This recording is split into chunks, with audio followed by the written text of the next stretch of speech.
Hello everyone, my name is Shubh Jala and my student number is 100953844, and today I'm excited to present my comprehensive analysis of the ethical and legal issues surrounding Auto Parts Corporation, that is A, P and C. So the ethical in business is not just about following the laws, it's about creating a responsible corporate culture that values integrity, fairness, and accountability. In this analysis, we will explore three major legal issues and six ethical dilemmas at APC. So, discussing five alternative courses of action for David also here, identifying five business and organizational causes of this problem, and suggesting or solving five preventive measures to ensure these issues do not occur again. So, to support my findings, I will reference credible sources such as government regulations, business ethical frameworks, and academic research from Harvard Business Review, the Journal of Business Ethics, and New York Times. So, let's begin by identifying the core legal and ethical issues at APC. So, so the first one is the identifying the legal and ethical issues. So, the ethical lapse and legal violation often occurs in companies where profits are prioritized over people. So, at APC, we see people a pattern of unsafe working conditions, financial misconduct, and discrimination, which causes all of this creates a serious legal risk and ethical concern. So, what's the legal issues over here? Let's talk about that. So, the first one here is health and safety violation, a systematic failure.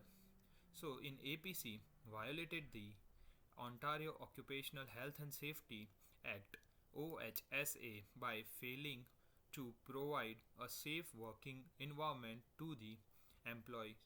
The company did not install machine guarding, neglected the hazard training, and exposed worker to dangerous chemicals. So these failures lead to an overall $250,000 fine from the WSIB and a criminal investigation by the Ontario Provincial Police to find the cause behind that. Here, the ethical concern is APC violated its duty of care, putting employees at risk of severe injuries, which may cause due of prohibiting the health and safety violation. So the legal concerns is neglecting workplace safety regulation could lead to lawsuits, government fines, and criminal liabilities as mentioned above.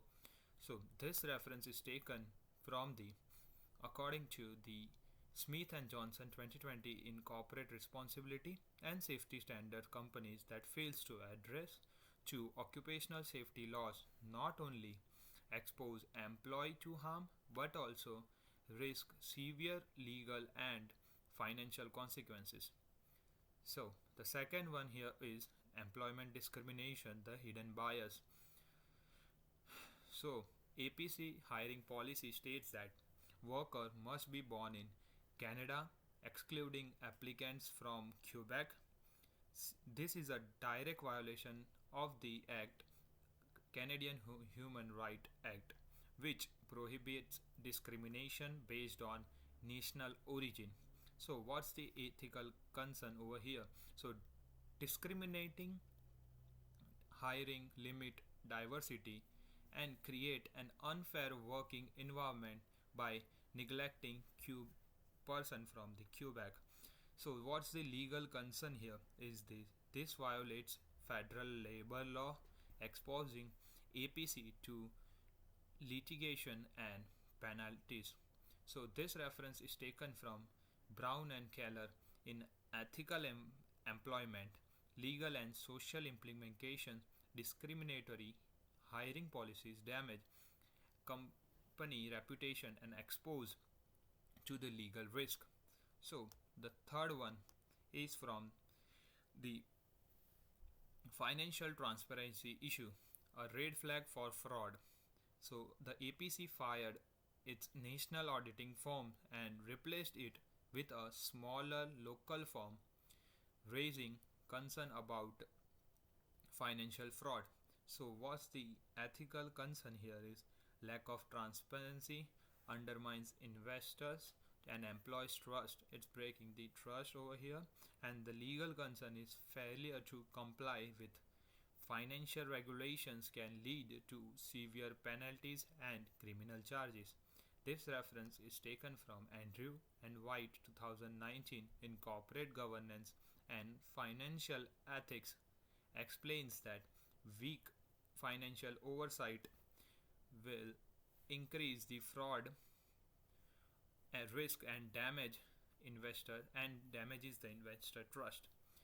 So overall, the ethical issues here is exploitation of temporary workers, that APC replaced union workers with low paid temporary employee who had no benefits and also have the less experience in that case.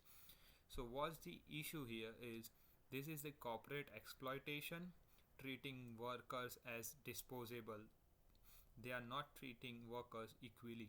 So the second is unsafe working condition.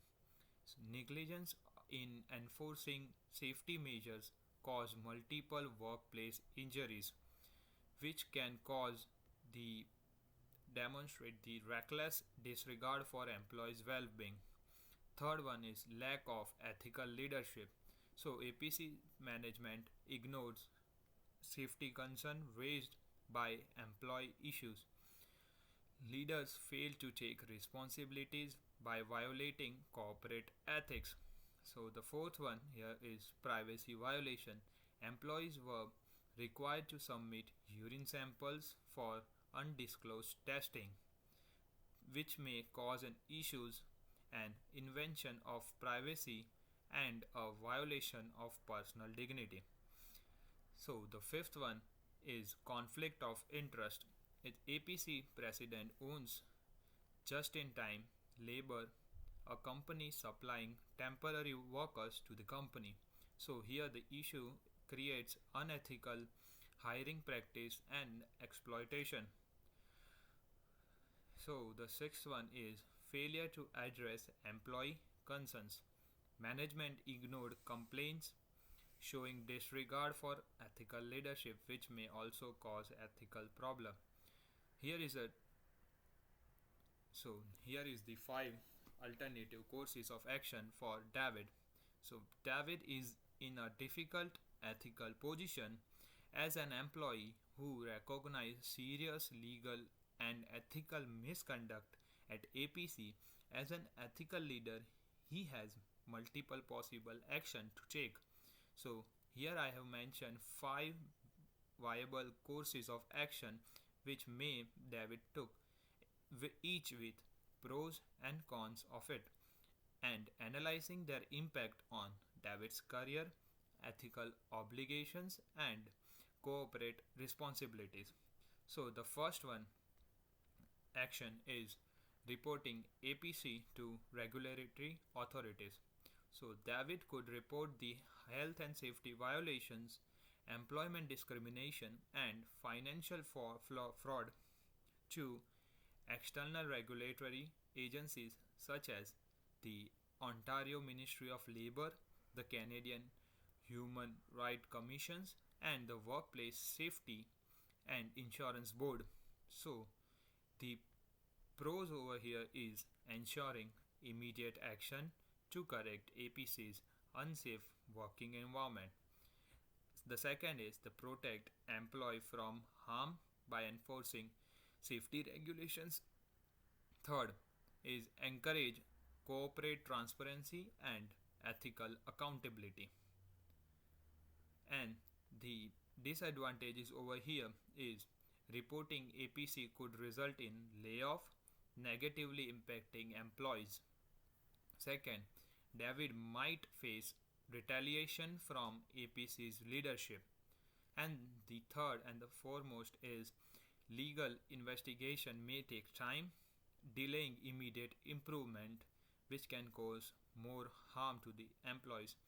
So, this reference is taken from Henderson and Patel 2022 in Whistleblowing and Corporate Ethics, reporting unethical practice to regulators often result in a long-term improvement in corporate governance. So the second action that David could take is advocating for workplace reform internally.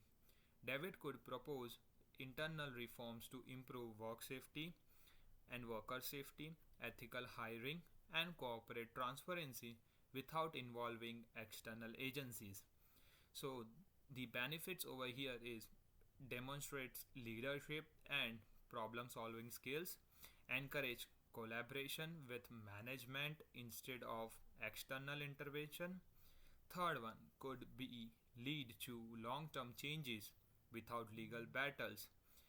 And the disadvantages over here could be management may resist changes, delaying improvements, no legal enforcement, meaning APC could ignore reforms, and the third one is might not protect worker quickly enough from unsafe condition. So the third one, the step take is resigning and becoming a whistleblower. David could choose to resign and publicly expose APC unethical practice through news outlets, legal teams, or employee unions. This could be beneficial and not beneficial at the same time. So the beneficial over here is upholds David personal integrity, raises public awareness by increasing pressure on APC to change their rules and regulations and safety measures. Third one could inspire systematic reforms in the industry. And the non-beneficial side could be David risk losing his job and career reputation for the future also. Legal retaliation is possible if APC sue for determination or defamation. And the third one is whistleblower protection is not always strong.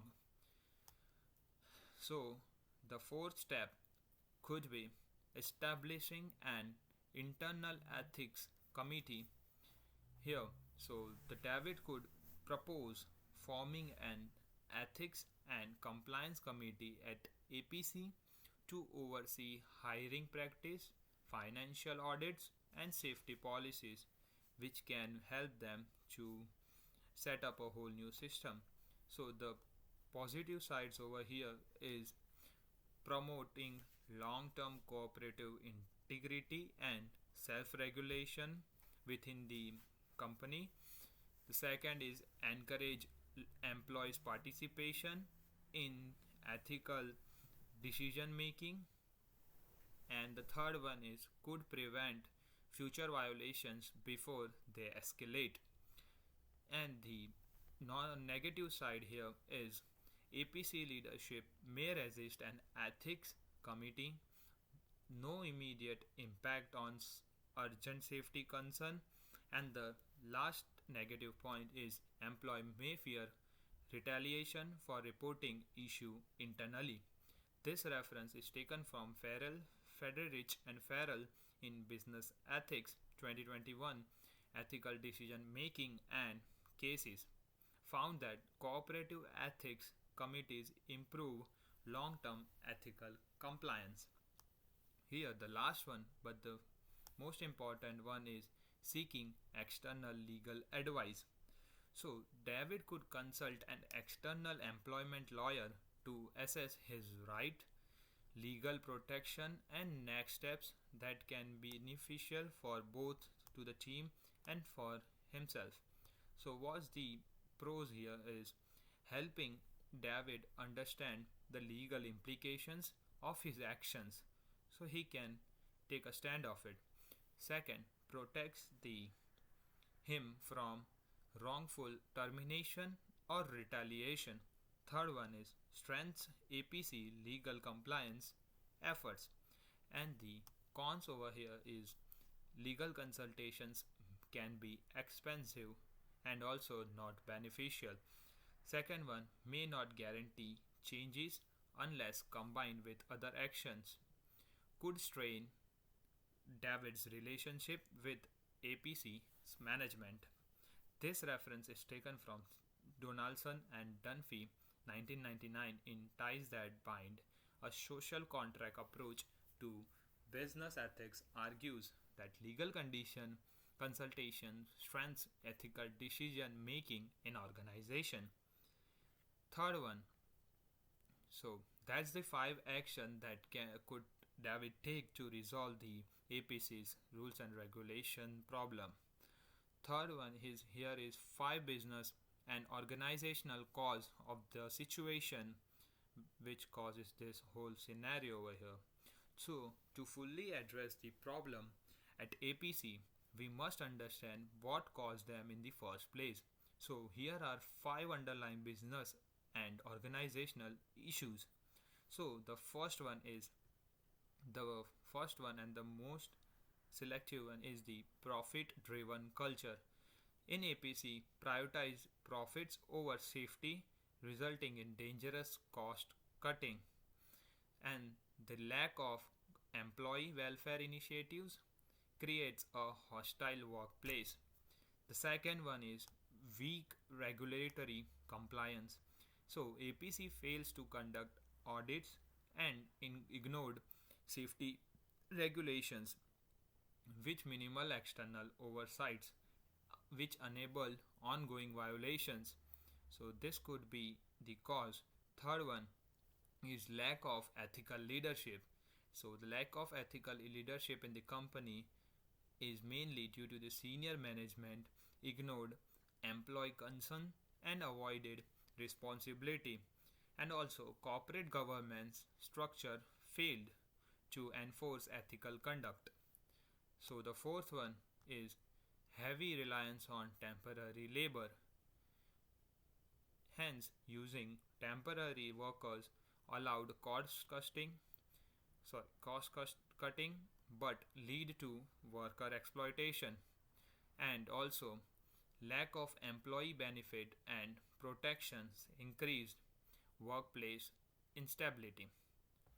And the fifth one is no independent financial auditing, replacing a national auditor with a small firm weekend financial oversighting who does not have an enough experience of auditing financial auditing, which can make more error and more loss to the company. And the second one is the no external monitoring increase the risk of fraud and corruption in the company. So these are the five most business and organizational cause of the situation.